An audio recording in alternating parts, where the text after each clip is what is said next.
Bonjour et bienvenue à votre émission Accès MRC, une émission où on parle des enjeux importants pour la MRC Maria Chapdelaine. Et cette semaine, on va parler d'art avec Manon Leclerc, qui est secrétaire du conseil d'administration des artistes et artisans en art visuel de la MRC Maria Chapdelaine.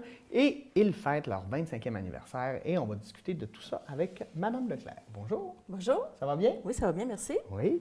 Oui, ça va très bien. À part l'hiver qui finit pas, mais un jour, on va y arriver. Il faut garder espoir. Oui, oui. Manon, toi, avant de t'investir auprès des artistes et artisans en art visuel, c'est quoi ton parcours? D'où tu viens et comment tu es arrivé à découvrir les artistes et artisans en art visuel? Moi, j'ai découvert les arts par hasard. Je pensais pas que j'avais un certain talent artistique. Dans ma tête, j'en avais pas du tout. Et c'est une de mes amies qui m'avait demandé de participer à un cours de... C'était de la peinture décorative. Okay. Ça, on parle en 2004 à peu près. Puis sur ma première réaction, ça a été de dire non. Non. Puis après ça, je me suis dit, moi, je ne suis pas originaire du nord du lac, je demeure à Normandin, je ne suis pas originaire de là. Fait que j'ai dit, mais ça va me faire connaître des gens, ça va me faire des amis. Fait que j'ai dit, OK, je vais y aller. Je me suis dit, je ne serai pas très bonne, mais c'est pas grave. Mais j'ai aimé ça, ça m'a ouvert un monde nouveau. Puis j'ai dit, c'est le fun. Mais par contre, au fil du temps, c'était difficile. Je ne me trouvais pas en tout cas très habile. C'est sûr que bon, les proches, je nous trouve toujours bons, là, mais ouais. on n'est pas les meilleurs critiques envers soi-même non plus. Mais à un moment donné, j'ai dit, je vais aller vers la peinture dite normale, donc sans patron, puis je vais. Mais c'était difficile, c'était ardu. Et j'ai perdu un peu ma motivation. Et en me promenant sur Internet, j'ai découvert qu'il existait des artistes qui faisaient du crayon de couleur. OK. Et là, moi, ça a allumé une lumière, ça sonnait beaucoup de cloches, puis j'ai dit, qui n'a pas connu les crayons de couleur? Oui, hein? C'est le premier médium qu'on connaît en étant enfant. Et c'était encore très associé à l'enfance. Alors, j'ai dit, ça, j'aimerais ça. Puis j'avais une amie que je connaissais, que j'avais connue via un forum artistique, qui dessinait au crayon de couleur. J'ai dit, il faut que j'essaie ça. Et bon, un petit peu extravagante. Alors, j'ai acheté immédiatement les crayons de qualité artiste, les papiers. J'ai acheté tout le kit au complet sans savoir si j'allais aimer ça. Puis, 10 ans plus tard, j'étais encore au crayon de couleur. Ah oui? Oui. C'est mon médium de prédilection. J'adore ça. Pour moi, c'est facile. Facile, il faut s'entendre. C'est plus facile que la peinture, disons. Okay. J'ai plus d'habilité. Je me pose moins de questions sur ma capacité à faire ce que je veux faire. Moi, ce que j'utilise ce qu'on appelle la technique de peinture au crayon de couleur. OK. C'est quoi Alors, ça veut dire que ça ne ressemble pas à un dessin. OK. C'est curieux, là, mais quand on le regarde, les gens pensent souvent, je me fais demander, c'est une aquarelle, c'est une acrylique. Okay. Ça passe beaucoup pour de l'acrylique. Si ce n'était pas encadré avec une vitre ou un plexiglas, les gens penseraient que c'est une peinture. Mais c'est la technique qui veut ça. C'est une technique de mélange de couleurs. Moi, je peins avec mes crayons de couleur, en fait. C'est exactement la même chose. Je mélange mes couleurs comme en peinture, sauf que moi, au lieu de faire sur une palette à côté avec 2-3 petits ronds de couleurs, moi, je le fais un par-dessus l'autre, directement sur mon dessin. Wow. Donc, au final, ça ne ressemble pas à un dessin. Mais c'est pas obligé, c'est une technique parmi tant d'autres. Oui. Donc, moi, j'ai continué comme ça, puis je suis restée. Et puis, un jour, toujours en naviguant, j'ai vu, c'est dans le journal, j'avais vu une annonce de l'AV. Puis là, je voyais que c'était pour la MRC Maria Chapdelaine. Je disais, mais ça serait intéressant. Des fois, on est seul, en tant qu'artiste dans notre atelier, tout seul. C'est ça, tu es confronté à ta création. Bien, c'est ça. Puis... Mais des fois, c'est intéressant parce que ça aide à la créativité aussi d'échanger avec d'autres artistes. Alors, j'ai dit, je vais essayer d'entrer là. Tu sais. Mais moi, dans ma tête, au début, j'ai dit, c'est rien qu'un petit regroupement pour rencontrer puis se parler ensemble. Tu sais. Mais quand j'ai demandé c'était quoi les critères, j'ai fait, OK, c'était un peu plus... comment dirais-je, professionnel. Il fallait vraiment mettre un dossier, montrer ce qu'on faisait, nos créations. Okay. Et j'ai trouvé ça intéressant, mais ça m'a fait peur. J'ai reculé. Oui, OK, je vais pas aller tout de suite. Non, sur le coup, je dis, mais non, je suis pas assez bonne pour ça. Fait que, tu sais, quand tu es toute seule, tu n'as pas le recul vis-à-vis de ce que tu fais. Alors, mais après ça, je dis, je vais l'essayer. Je dis, au pire, je ne mourrai pas si je suis refusée, tu sais, c'est pas grave. Puis, j'ai été acceptée. Alors, petit à petit, j'allais aux assemblées générales, je m'impliquais. Et j'étais... Malgré que ça ne paraît pas, je suis timide, mais j'intervenais beaucoup dans les réunions, puis je disais mon opinion. Ben, quand tu fais ça, ben, tu te fais recruter. Ah ouais!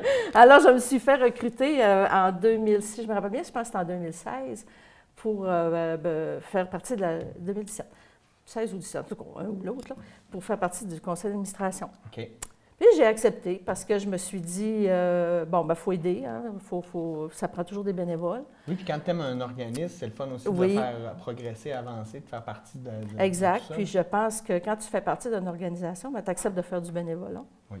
Puis je me disais, bon, ben moi, j'essayais j'emmenais des idées, puis tout ça. Ben, je disais, ben, à un moment donné, il faut que tu t'impliques. C'est beau ben, je dis critiquer, c'est pas le terme, mais tu sais, d'essayer d'amener des idées, mais il faut que tu t'impliques aussi. Il ne faut pas seulement dire, ben là, j'aime pas ça, ou on devrait faire ci, mais des fois, il faut le faire. Ouais. Alors, j'ai accepté. Depuis ce temps-là, je suis conseil d'administration. Fait que j'ai commencé en tant qu'administratrice. Puis là, tranquillement, pas vite, là, je suis devenue secrétaire. Au début, je m'occupais uniquement de la publicité. OK. J'ai encore la publicité, mais maintenant, je m'occupe du secrétariat aussi. Donc, c'est devenu là. Wow, c'est génial ça. Puis comment c'est né l'AAV, Artistes et artisans en art visuel? Comment c'est né ça? C'est né de quel besoin en fait? Bien, c'est né justement d'un besoin de se regrouper, d'un besoin d'échanger entre artistes. Parce que les artistes, comme je disais, on est toujours souvent seuls dans notre petit coin, dans notre atelier. Et puis, c'était en 1994, avec la régisseuse culturelle de l'époque à Gestion Pudôme, Marlène Gagnon. J'ai fait une trompe de nom. Marlène Gagnon. Et puis, bon, elle était en contact avec les artistes, mais c'est toujours un artiste seul d'un coin, puis bon. Et puis, à un moment donné, bien, à force de discuter, les artistes en sont venus à se dire, bien, ça serait intéressant de se regrouper pour échanger, pour pouvoir aussi diffuser les arts visuels, oui, parce qu'on parle de 94. Là. Oui, puis en étant un groupe, ça vous donne plus de facilité si vous voulez louer une salle d'exposition. Exact, si oui. Puis des fois, bien, on n'a pas toujours, en tant qu'artiste seul, pour remplir une salle complète. Là, si je prends pour moi, par exemple, un crayon de couleur, ça me prend tellement de temps à le faire. Quand je fais 4 dessins par année, c'est une grosse année. Oui, oui. C'est pas mal plus long que de faire de la peinture. Alors, tu sais, je peux pas, si je veux faire une exposition moi seule, il faut que j'attende quelques années pour remplir les murs. Donc, c'est une façon de faire connaître aussi plusieurs artistes en même temps, faire voir la variété des arts visuels. Ouais. Parce qu'il y a différents médiums, il y a différents styles. Fait qu'en étant collectif, bien, ça permet là, de faire connaître plus. Donc, c'était le besoin de se regrouper, mais le besoin aussi de se faire connaître, puis de faire connaître, de diffuser les arts visuels. Donc, c'était un besoin. Parce que quand il y a eu la première rencontre, quand ils ont fait une rencontre publique pour demander aux artistes, êtes-vous intéressés? Bien, il y a eu 40 personnes. Quand même. Fait que c'était bien, là. Il y a combien de membres en ce moment? En ce moment, on est 25 membres artistes. Okay. Puis on a 16 membres amis. OK. Puis comment on fait? Moi, je suis en train de nous écouter, là, puis je fais « Ah, oh, moi, je fais ça, moi. Je me reconnais là-dedans. Là, je suis seul chez moi, puis je fais mon art. » Comment, c'est quoi le processus pour intégrer le regroupement? Le processus, il faut soumettre un dossier. OK. On a un comité de sélection. Alors, il faut soumettre un dossier, c'est-à-dire avec son cheminement artistique, un CV artistique et une dizaine de photos de ses œuvres. OK. Alors, on soumet ça au comité. On a une grille avec des points pour dire, bon, oui ou non. Mais c'est jamais un non définitif. Des fois, ça peut arriver qu'on a des gens qui commencent. Puis, ben, on leur dit, tu sais, il faut un peu... on les garde comme membres amis en disant, l'année prochaine, on refera le processus. Mais c'est très rare. Okay. C'est assez rare. C'est pas arrivé bien des fois. Là. Pour ça, là, généralement, quand les gens se sentent prêts à soumettre un dossier, habituellement, ils sont assez avancés. Là. Okay. Mais, tu sais, on demande aussi d'avoir, que ce soit des créations. Ouais. Et non pas des copies. Oui, oui. Parce que la copie, ça se fait bien, mais c'est chez soi, ça se dit mal. Mais autrement dit, mais par contre, quand on fait des expositions, c'est ça, c'est des créations. Des créations originales. Oui. Donc, il faut soumettre son dossier. Ça semble un peu épeurant comme ça, je le comprends, parce que moi, j'ai eu peur aussi, parce que ça donne l'impression qu'on demande le top du top, là. Mais c'est quand même pas si pire que ça. Là, non, des fois, je pense qu'il faut oser, parce que quand tu crées, là, je peux corrigez-moi si je me trompe, mais quand tu crées un jour, c'est parce que tu veux aussi montrer tes créations, tu veux confronter ça à un œil extérieur. Mais oui, ça s'appelle les arts visuels. Mais oui, c'est ça. Les arts visuels dans le fond du garde-robe, ça marche pas. Oui, des fois, on fait ça quand on commence, mais c'est vrai qu'effectivement. Puis l'échange aussi avec les artistes, ça nous aide à évoluer, là. Parce que tu vois différents styles. Des fois, tu dis « Ah, j'avais pas pensé à ça. » Puis, bon, Des on échange thématiques, des idées, des inspirations. techniques, des choses comme ça. Parce que des fois, on donne aussi on peut donner des ateliers, des cours. Ouais. Tous nos membres ont presque tous donné des cours. Donc, c'est un facilitant pour les membres, les nouveaux membres aussi. Puis, ça ressemble à quoi le regroupement là, au niveau hommes-femmes, au niveau des âges? Est-ce que vous ratissez On a beaucoup de femmes. Beaucoup de femmes? OK. On a quelques hommes. Nos hommes sont surtout au niveau du bois. Ah oui, Oui, oui. on a 2 sculpteurs Wow. qui font. On a M. Michel Lalancette. On a 3. Excusez, mon Dieu, j'oublie un. 3, dont un, M. Michaud, que ça fait des années. Je ne sais pas si vous avez vu, quand on a notre salon des arts au mois de décembre dans le centre d'achat, il y a M. Michaud qui fait les jouets. Oui, oui, ben oui. Et on a M. Lalancette qui fait différents objets, qui fait des sculptures aussi. Puis M. Roberge, lui, c'est ce qu'on appelle de l'intercia. C'est comme des tableaux, mais en bois. C'est tout sculpté, Oui, là. oui. C'est magnifique. C'est beau tout le monde, là. Ouais.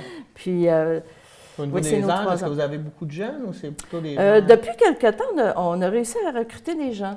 Les jeunes, on nous redécouvre, on dirait. C'est le fun parce qu'on se dit on va avoir une relève, hein, c'est ce qu'on veut. Parce qu'après 25 ans, on aimerait ça qu'il y ait un autre 25 ans. Oui, puis l'idée de donner des cours, ça stimule ça aussi, l'arrivée de nouveaux artistes qui vont Oui, puis vont ce qui est intégrer le facilitant regroupement. aussi, ce que les gens aiment beaucoup, c'est le fait des expositions. Ouais. En étant membre, tu peux exposer. On a beaucoup d'expositions Vous en faites collectives. combien par année? Bon, on a au moins 4. OK. On a 2 à la salle de spectacle, dans le foyer, Oui. à la salle de spectacle, puis on en a 2 bibliothèques. Généralement, c'est toujours au printemps, automne. Là. Des fois, c'est un petit peu en même temps, ça dépend des dates disponibles. Là. Mais on a au moins 4 par année. Donc, puis c'est gratuit pour nos membres. Là. Fait que, puis à chaque fois, c'est au moins 1 mois ou 2 mois d'exposition. Donc, des on fois, est chanceux c'est une d'avoir bonne ces façon. beaux lieux Oui, d'exposition-là aussi, oui, puis de pouvoir les meubler, là, que la communauté fasse confiance à Oui. ces artistes là, pour meubler ça. Là. Oui, bien, c'est ça. On a une entente avec les 2 organisations, la bibliothèque du secteur de Dolbeau, puis le comité des spectacles. Puis ça incite, ben, peut-être que je me trompe, mais j'imagine que savoir qu'il y a des expositions qui s'en viennent, ça incite les gens à créer, donc à continuer de Ben poursuivre oui. leur art. Effectivement, parce que, bon, généralement, comme on sait que c'est à peu près tout le temps dans le même temps de l'année, mais il y a il y a des artistes qui disent « Ah, ben moi, tiens, je vais préparer », parce qu'on a des critères aussi de ne pas exposer les mêmes choses à chaque année. Ben oui, ce qui est normal. Parce que sans ça, les gens disent « Ah, ben c'est la même exposition. Oui, oui. Donc, on demande aux gens, à nos artistes, de mettre de la nouveauté assez régulièrement. Donc, oui, c'est des beaux lieux de diffusion, c'est des lieux qui sont appréciés par le public. Il y a quand même pas mal de gens qui vont visiter. Puis à la salle de spectacle, ben, c'est à chaque spectacle, ben, les panneaux sont baissés. Fait qu'avant, les gens ont le temps de faire le tour. C'est peut-être pas des gens qui auraient été nécessairement, mais ça leur donne une occasion de voir ce que nos artistes font. Oui, puis on est fiers de nos créateurs d'ici, fait que c'est Oui. fun de voir ce qu'ils font. Parce que des fois, tu en entends parler.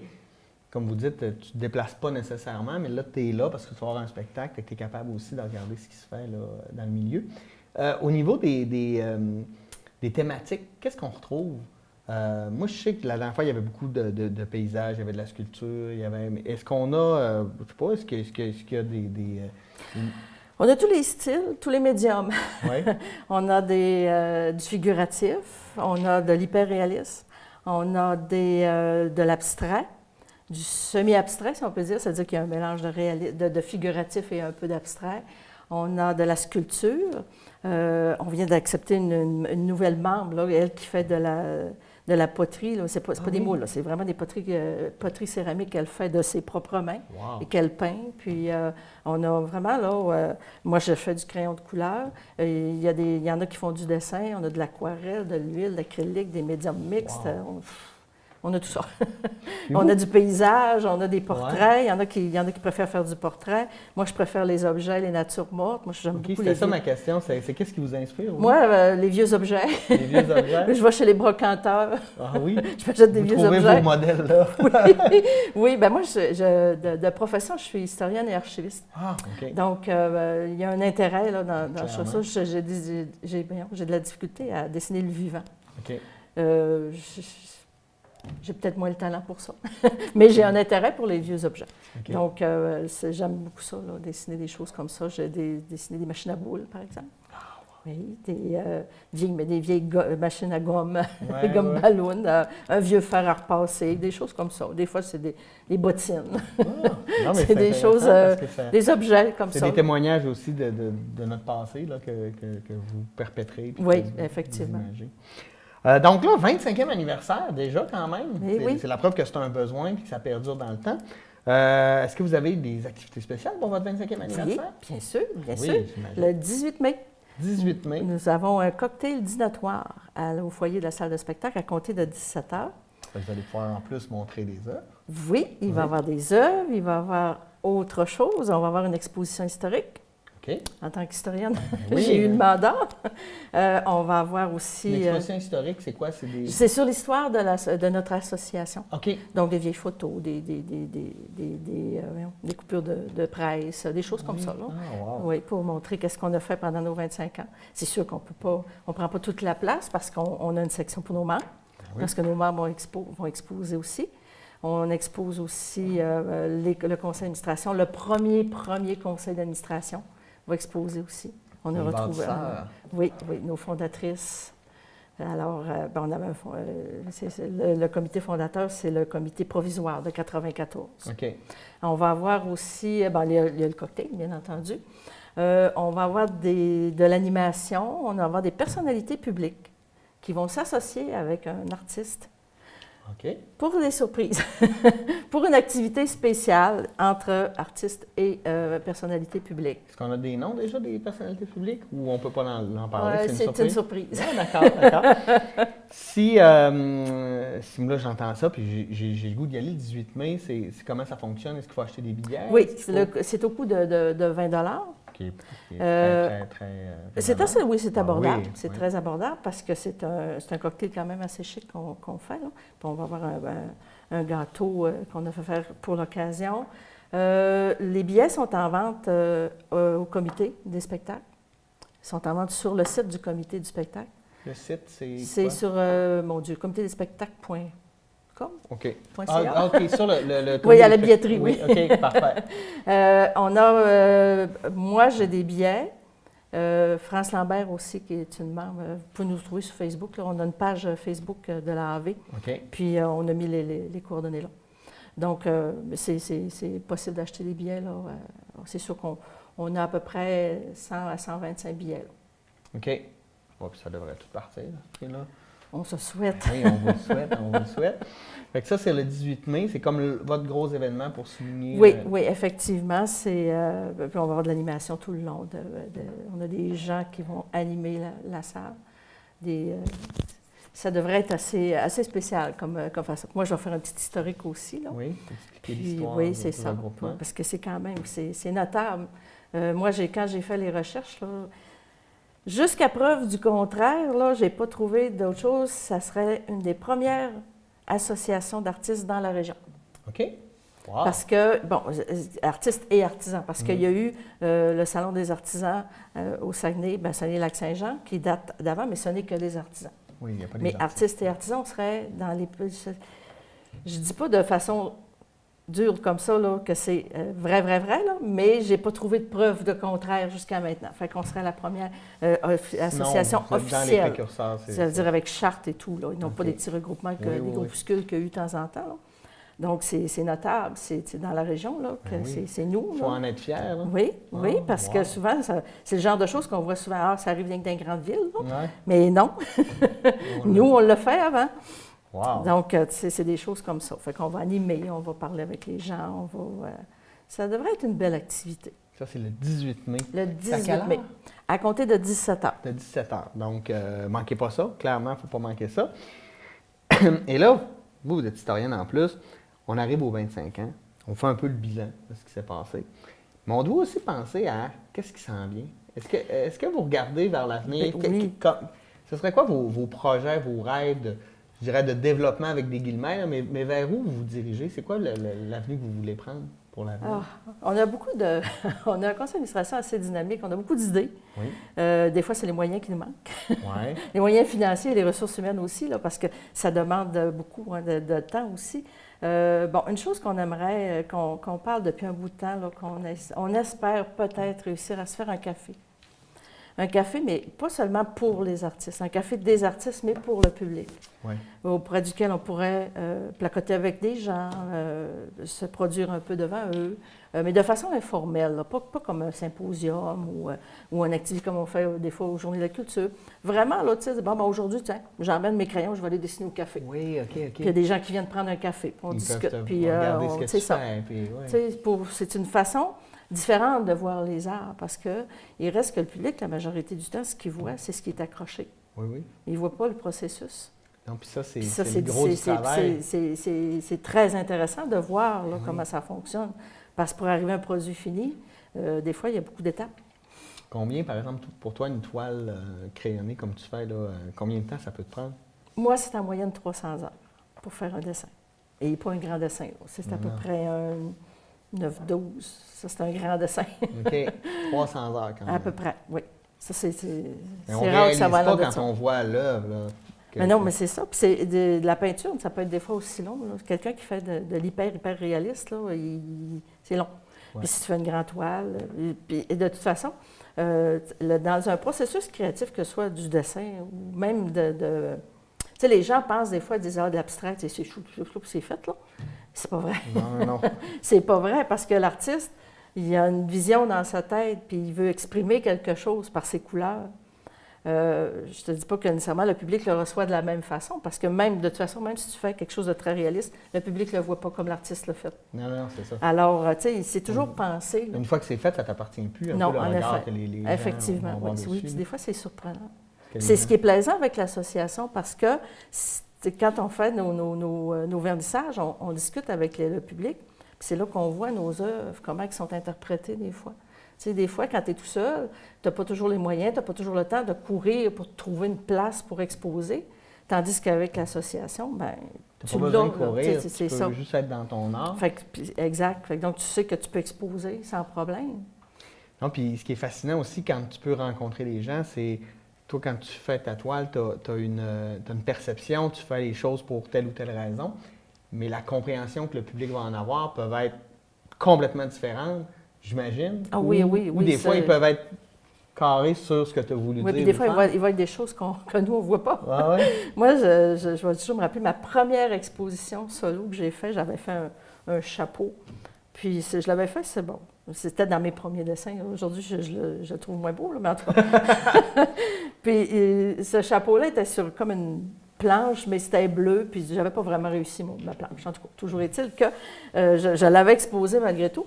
Et puis, il m'était venu une femme, puis elle s'était contée toute une histoire avec mon chapeau. Là, j'étais tellement abasourdie, j'étais, mais où elle a vu ça? Elle avait le chapeau, s'était promené, puis s'était posé sur... En tout cas, j'en revenais pas. Et ça avait été ma première expérience de voir qu'effectivement, quand ton œuvre est exposée, elle ne t'appartient plus. Oui. Parce que le regard n'est pas le même. Puis le message que des fois tu veux envoyer n'est pas reçu nécessairement de la même façon. C'est pas négatif non plus. Non. C'est bien même, parce que des fois tu dis « Ah, j'avais pas pensé à ça, c'est bien. » Puis c'est très intéressant de voir comment les gens reçoivent ce qu'on fait. Puis même un paysage, tu sais, les gens disent « Un paysage, c'est un paysage. » Non, c'est pas vrai. Parce que le paysage fait que tu peux te voir dedans, puis tu peux te compter. Il y a des gens qui ont l'imagination très fertile. Oui. Donc, tu te vois dans la peinture, puis tu dis, ah oui, tu sais, il y a un beau lac, une belle montagne, je sais pas. Des fois, ça va nous ramener à des souvenirs que l'artiste n'a pas, mais nous, ça va nous faire revivre quelque chose parce qu'on voit, je sais pas moi, un paysage même bien grand, tu as grandi sur puis on a aussi beaucoup d'artistes qui peignent aussi des choses du coin aussi. Oui. Tu sais, leur inspiration, des fois, elle est très proche. Fait que c'est intéressant. Est-ce que le regroupement vend aussi est-ce que la production, elle est à vendre? Est-ce qu'on peut arriver et faire « wow, Oui, à chaque exposition, les artistes, il y a toujours un carton avec l'information sur la toile, mais il y a toujours le numéro de téléphone de l'artiste. Okay. Parce que toutes les choses sont à vendre. Fait que chaque artiste, il s'agit de communiquer avec l'artiste. Puis ça se fait, ça se vend quand même assez souvent. Ouais. À la bibliothèque, il y a beaucoup de gens qui passent, fait que il y a des gens qui vendent, il y a des artistes qui vendent. À la salle aussi. Une peinture sur un mur dans une maison, c'est très, c'est différent. c'est unique. Oui, c'est ça. C'est là qu'elle est la différence. Tu sais, les gens, des fois, disent, on m'a déjà dit, ah, ben là, je peux en acheter une à Quincaillerie, une toile. Oui, c'est parce qu'à Quincaillerie, elle est faite en combien de copies, là? Ouais. Elle a l'air d'une vraie toile, là. Elle est souvent faite sur une vraie toile, mais elle est faite en série. Oui, c'est Tu ça. n'as pas quelque chose d'unique. Tu n'as pas quelque chose... Là, tu encourages aussi la culture puis l'art local. C'est ça, aussi, c'est ça. génial. Puis il faut penser que quand tu as un artiste qui peigne ou qui dessine, peu importe ce qu'il fait, qui sculpte, il y a un cheminement en arrière de ça. Tu sais, c'est toute une vie que tu achètes, mine de rien. Oui, puis si tu veux que les artistes continuent de créer, bien, il faut les encourager. Puis des fois, acheter une toile, c'est... Puis c'est pas nécessairement si différent de prix, hein? Non. L'autre fois, je regardais à Quincaillerie, il y avait une grande toile, là, elle était à 350. Tu es capable d'en avoir une, des toiles d'artistes à ce prix-là. Oui. Tu sais, c'est pas... c'est pas des affaires qui coûtent 10 000 là. Les gens pensent des fois que c'est beaucoup trop cher, mais c'est pas si... C'est abordable, puis ça perd pas en valeur. Non, puis c'est pas beaucoup, finalement, une ou deux fois dans sa vie, d'acheter une toile pour encourager aussi l'art Oui, parce local, qu'il faut que tu peux l'amortir. Oui. Tu te dis, si j'achète une toile, supposons qu'elle a coûté, je sais pas, mettons un chiffron comme ça, 1 000 bien sur 10 ans, si tu l'as toute ta vie, elle ne vient pas cher, là. Non. Puis, tu sais, les gens pensent aussi, ça ne fit pas avec mon décor. Une œuvre d'art, c'est pas toujours obligé de fitter avec ton décor. Hein? C'est un coup de cœur. C'est quelque chose que tu aimes. Puis, on dit que ça ne fit pas, mais ça fit toujours avec ton décor. Ça stimule le décor. Ben oui, puis c'est surprenant des fois quand tu as une œuvre d'art sur ton mur, les conversations que tu as avec les gens qui viennent chez vous. Oui. Parce que là, ils font « Ah, c'est une vraie! » Oui. Oui. Puis là, souvent, ça discute et ça fait la même chose. Le regard que quand tu vas à une exposition, les gens se racontent des histoires, puis « Ah, t'as-tu vu ci? Hey, j'avais pas remarqué. » Puis ça anime beaucoup. Puis des fois, ça amène même les gens à dire « Hey, j'en veux une. » Ben oui. Ben oui, clairement. Là, ça continue. Merci, Manon, d'avoir été Merci beaucoup. Merci. Merci à vous d'avoir été là. Et nous, c'était notre dernière émission de la saison. On se dit à l'autorne prochain pour une nouvelle saison de Accès MRC. Pardonnez-moi. Bonne semaine, bon été.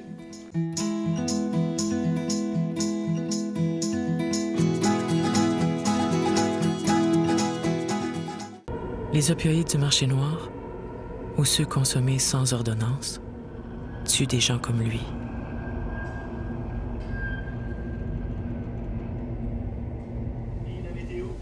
Et il tue aussi des gens comme lui.